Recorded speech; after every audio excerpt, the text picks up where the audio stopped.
Hi hello నమస్తే అండి. నేను మీ లక్ష్మీ చౌదరిని. వెల్కమ్ టు మిస్టీ మధురిమలు Telugu audio stories. Brindavanam part 140తో మీ ముందుకు వచ్చేసాను. కథలకు వెళ్లే ముందు వీడియోకి లైక్స్ చేయడం, హైప్ ఇవ్వడం మర్చిపోకండి యార్. ఇక ఆలస్యం చేయకుండా కథలకు వెళ్ళిపోదాం. శివ్ చెప్పిన ప్లాన్ ప్రకారం ఎయిర్పోర్ట్లో కాపు కాస్తారు టీం మెంబర్స్ అందరూ. శివ్ పడుకోకుండా ఆలోచిస్తూ ఉంటాడు. వెంటనే శివ్కి ఒకటి స్ట్రైక్ అవుతుంది. ప్యారిస్లో ఆల్రెడీ దొరికిపోయారు కాబట్టి వీడి ఫోటో ఏదైనా వాళ్ళు చూపించుంటే ఈ పాటికి వాడి గురించి అన్ని దేశాలకు ఇన్ఫర్మేషన్ వెళ్ళి ఉంటుంది అని అనుమానం వచ్చి వాడు ఇప్పుడు దాకా ఉండే గెటప్ మార్చే ఛాన్స్లు ఉంటాయి కాబట్టి ఆ వైపుగా కూడా ఆలోచిస్తాడు శివ్. డెఫినెట్గా వాడు ఎవరూ పోల్చుకోవడానికి లేకుండా గెటప్ మారుస్తాడు. ప్రస్తుతం మహమ్మద్ ఖాన్ పేరుతో ఉన్నాడు కాబట్టి ఇప్పటి వరకు వాడి వేషధారణ కూడా అలాగే ఉంటుంది. కానీ ఇప్పుడు వాడు ఆ గెటప్ చేంజ్ చేసేస్తాడు. అప్పుడు ఒరిజినల్ అనంత్ లాగా వస్తాడా లేక ఇంకేదైనా వేషం వేస్తాడా అని ఒక 5 నిమిషాలు ఆలోచించి నాకు తెలిసి అనంత్ గెటప్లోనే ఇక్కడ దిగుతాడు. సో ఎక్కువ కష్టపడక్కర్లేదు అనిపిస్తుంది అనుకొని వెంటనే చీఫ్కి కాల్ చేస్తాడు శివ్. ఏమైంది శివ్, నువ్వు పడుకోవచ్చు కదా, వాడిని చేయి జారనివ్వంలే. ఎలాగో ఇప్పుడు వాడి మీద నాకు చాలా ఎక్కువగా కోపం ఉంది. ఆ రోజు నువ్వు చెప్పినప్పుడే వినలేదు అని నాకు బాధగా కూడా ఉంది. కాబట్టి వాడిని ఎట్టి పరిస్థితుల్లోనూ వదలను అని అంటారు చీఫ్. జరిగిపోయిన విషయం తలుచుకోవడం ఎందుకు కానీ మన వాళ్ళందరికీ వాడిది ఏ గెటప్లో ఫోటో చూపించారు అని అడుగుతాడు శివ్. 3-4 రకాలు చూపించాను మనకు తెలిసినంత వరకు.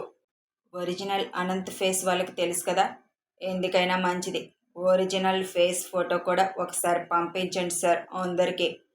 వాళ్ళకి ఎంత గుర్తుందో కూడా తెలియదు కదా.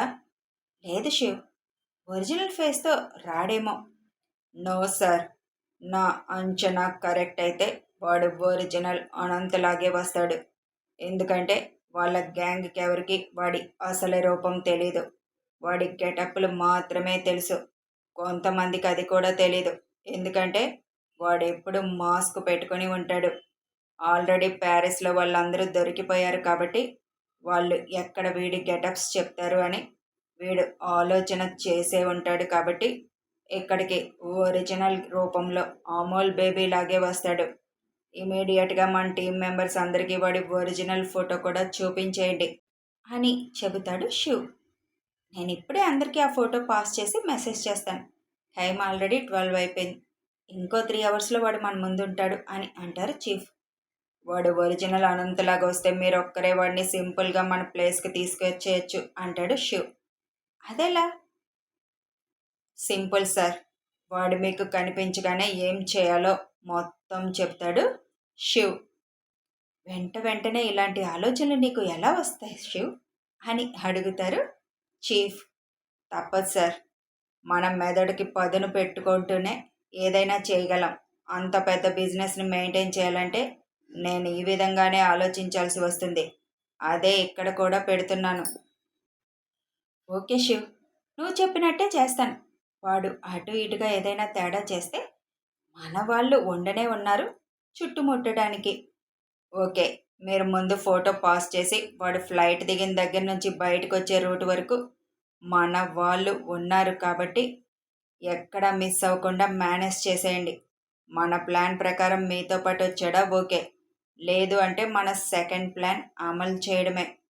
సరే శివ్, నువ్వు కాసేపు అయినా పడుకోవచ్చు కదా, ముందు వాడి ఫోటో పాస్ చేసేసి మన వాళ్ళకి మెసేజ్ చేస్తాను అని ఫోన్ కట్ చేస్తారు ఆయన. వాడు మీ చేతికి చిక్కే వరకు నాకు నిద్ర రాదులేండి సార్ అని అలాగే వర్క్ చేసుకుంటూ కూర్చుంటాడు. మెలకు వచ్చిన ఐషు పడుకోకుండా ఇంకా ఏంటి కన్నా అని అడుగుతుంది. పనుంది, నువ్వు పడుకో బుజ్జి. డిస్టర్బెన్స్గా ఉందా? లైట్ ఉండడం వల్ల నేను బాల్కనీలోకి వెళ్తాను అని అంటాడు శివ్. ఏం అవసరం లేదు, నాకేం డిస్టర్బెన్స్గా లేదు కానీ ఇంత లేట్ నైట్ వరకు వర్క్ ఏంటి కన్నా? నీ హెల్త్ గురించి అస్సలు ఆలోచించవా? టైంకి తినవు, టైంకి పడుకో. ఇలా అయితే ఎలా కన్నా? అందరి గురించి నువ్వు ఆలోచిస్తావు కానీ నీ గురించి నువ్వెందుకు ఆలోచించుకోవు? నువ్వు బాగుంటేనే కదా మేమందరం బాగుండేది అని ఐషు బాధగా అంటుంది. ఇప్పుడు ఏమైందిరా, రోజు నేను ఇలా లేట్ నైట్ వరకు చేయడం లేదు కదా, అవసరం ఉన్నప్పుడే కదా. అయినా నన్ను చూసుకోవడానికి నువ్వున్నావు కదా. ఇంక నా గురించి నేనేం చూసుకోను అని నవ్వుతూ అంటాడు శివ్. ఎక్కడికన్నా? రోజు నువ్వు పడుకునేసరికి 12 దాటిపోతుంది. మళ్ళీ ఎర్లీ మార్నింగ్ 4కే లేస్తావు. అప్పుడు నువ్వు పడుకునేది ఎన్ని అవర్స్? Only 4 hours. ఒక మనిషికి కనీసం 6 అవర్స్ నిద్ర ఉండాలి. అప్పుడే హెల్త్ బాగుంటుంది. ఒక్కోసారి ఆ 4 అవర్స్ కూడా పడుకో. తమరి మధ్య గమనించట్లేదా ఉదయం నేను లేవట్లేదని? అంత మతిమరుపు వస్తే ఎలా డాక్టర్ గారు అని అడుగుతాడు శివ్. ఏదో ఒకటి, అన్నిటికీ సమాధానాలు బాగానే చెప్తావులే.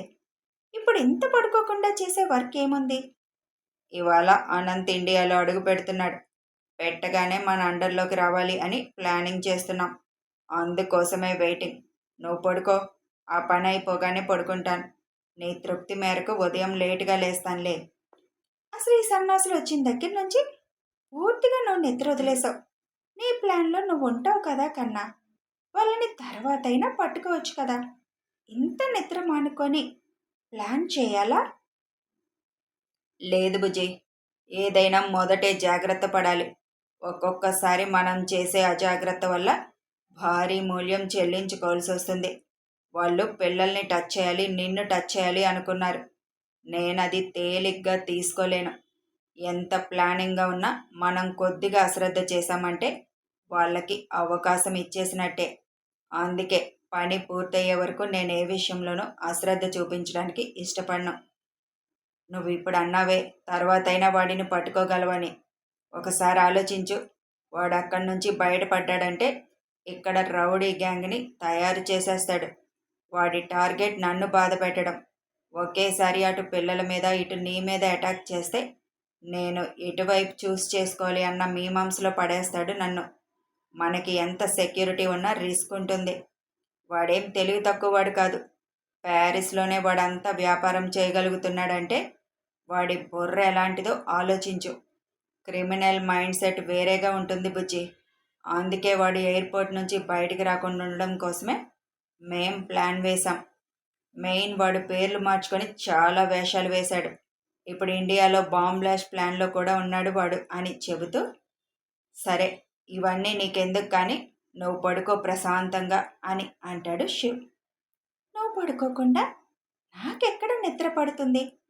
మా మీద ఈగ కూడా వాళ్ళనివ్వకూడదని నువ్వు తాపత్రయపడుతుంటే నేను దున్నపోతులాగా పడుకోనా? పిచ్చిదానా, నిన్ను నువ్వు దున్నపోతుతో పోల్చుకుంటావేంటి? ఇప్పుడు నేనేం బయట రోడ్డు మీద కష్టపడట్లేదు కానీ పడుకో ఇంకా మాట్లాడకుండా అని అంటాడు శివ్.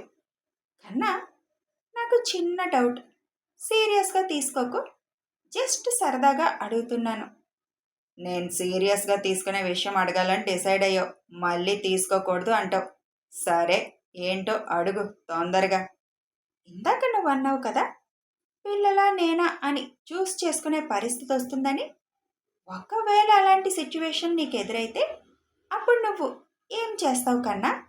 అనుకున్నాను ఇలాంటి తెంగర క్వశ్చన్స్ లేవో వేస్తావని. చెప్పు కన్నా, ప్లీజ్ ప్లీజ్. మ్యాక్సిమం అలాంటి సిట్యువేషన్ రాకుండా చూసుకుంటాను. అబ్బా, నువ్వు చూసుకోవని కాదు, ఒకవేళ వస్తే అనే దానికి సమాధానం చెప్పు.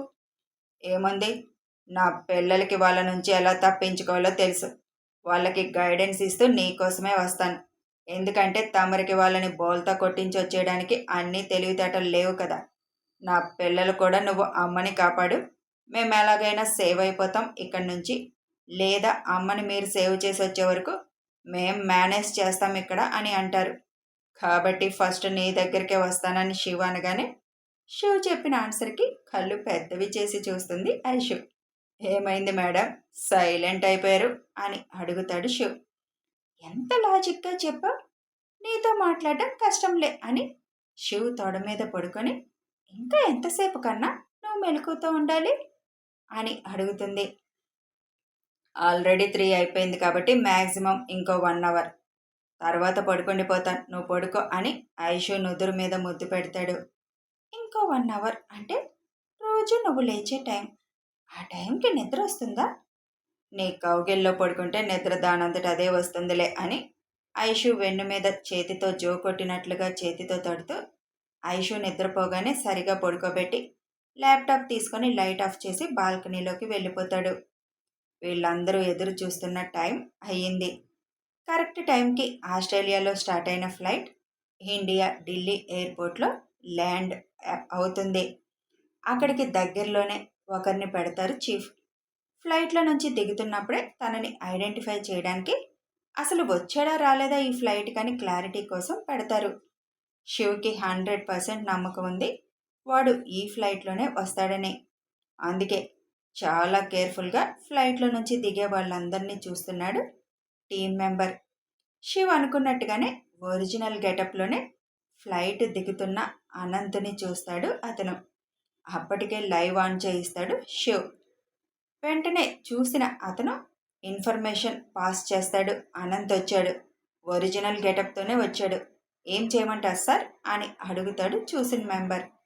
చీఫ్ శివ్తో లైన్లోనే ఉండడంతో నువ్వు అనుకున్నట్టుగానే వాడు ఒరిజినల్ గెటప్లోనే ల్యాండ్ అయ్యాడు శివ్ అని చెబుతారు.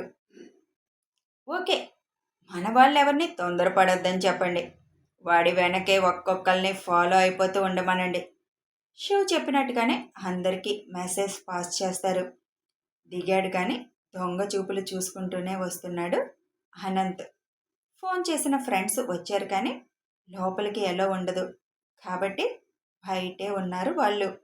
అనంత్ ఎయిర్పోర్ట్ లోపలికి వచ్చి లగేజ్ తీసుకోవడానికి వెళ్తాడు అటువైపు. ఇదే కరెక్ట్ సమయం సార్, మీరు వెళ్ళి నేను చెప్పినట్టు ఫాలో అయిపోండి అని అంటాడు శివ్. ఓకే శివ్ అని అనంత్ ఉన్న వైపుకు వెళ్తారు చీఫ్.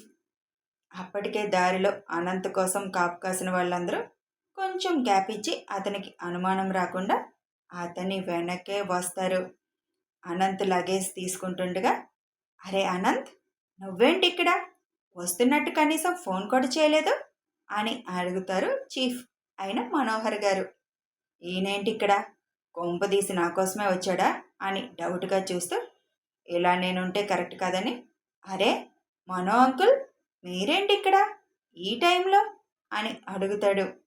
మా ఫ్రెండ్ ఒకరు రిటైర్ అయిపోయారు, ఆయన తన కొడుకుల దగ్గరికి అమెరికా వెళ్ళిపోతున్నారు, ఆయనకి సెండ్ ఆఫ్ ఇద్దామని వచ్చాను, నాకు చాలా మంచి మిత్రుడు ఆయన అని అంటారు మనోహర్ గారు.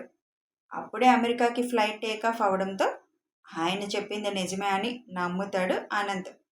అవును, నువ్వేంటి మొన్న అడిగితే రాను అన్నావు, మరొచ్చావు అని నవ్వుతూ అడుగుతారు మనోహర్ గారు. కొంచెం పనుంది అంకుల్, అది కూడా పూర్తి చేసుకొని, మొన్న మీరు అన్నారు కదా అమ్మ వాళ్ళ గురించి, నాకు కూడా కరెక్ట్ అనిపించింది. ఎక్కడున్నా నాతో ఉంటేనే కదా వాళ్ళు హ్యాపీగా ఉంటారు, అందుకే ఈసారి వాళ్ళను కూడా తీసుకెళ్ళిపోదామని వచ్చాను అని అంటాడు. ఒక పక్క టెన్షన్ పడుతూనే ఉన్నాడు. కాకపోతే మనోహర్ గారి చుట్టూ అతని టీం మెంబర్స్ ఎవరూ లేకపోవడం, మనోహర్ గారు మామూలు డ్రెస్లోనే ఉండడం అనుమానం రాలేదు అనంత్కి.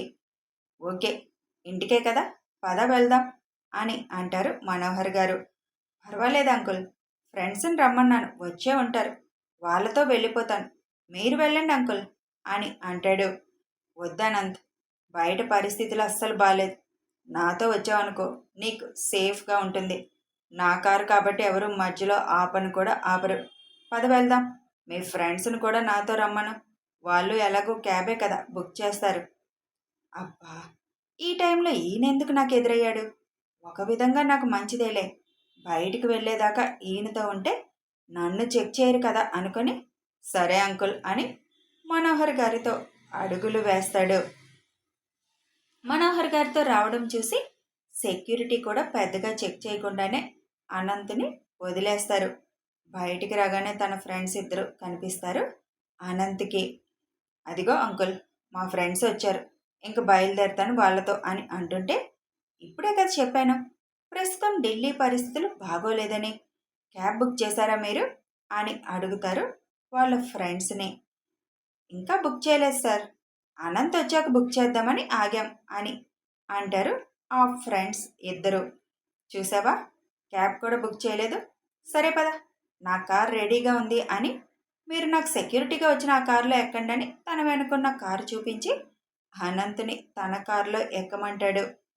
అసలు ఇంటికి రాకుండా ఈరోజు హోటల్లో ఉండి డైరెక్ట్ హైదరాబాద్ ట్రైన్లో వెళ్ళాలి అనుకుంటాడు అనంత్. కానీ ఇప్పుడు మనోహర్ గారి వల్ల ఇంటికి వెళ్ళాల్సి వస్తుందని, ప్లాన్ మార్చుకోవాల్సి వస్తుందని చిరాగ్గా ఉంటుంది అనంత్కి. కానీ ఏమీ అనలేని పరిస్థితి అని ఇక తప్పక కారెక్కుతాడు. ముందే డ్రైవర్కి ఎక్కడికి వెళ్ళాలో తెలియడంతో ఎయిర్పోర్ట్ నుంచి బయటికి రాగానే తాము చేరవలసిన గమ్యం వైపు కారు టర్న్ చేస్తాడు. ఎంత ఈజీగా మన వలలో చిక్కేశాడు అని అక్కడ శివ్, ఇక్కడ చీఫ్ ఇద్దరు పెదాలపై చిన్న నవ్వు వచ్చేస్తుంది. కథ కొనసాగుతుంది. మరిప్పుడు అనంత్ ఎక్కడికి వెళ్తున్నాడో తెలుసుకొని అడ్డుకోవడానికి ప్రయత్నిస్తాడా?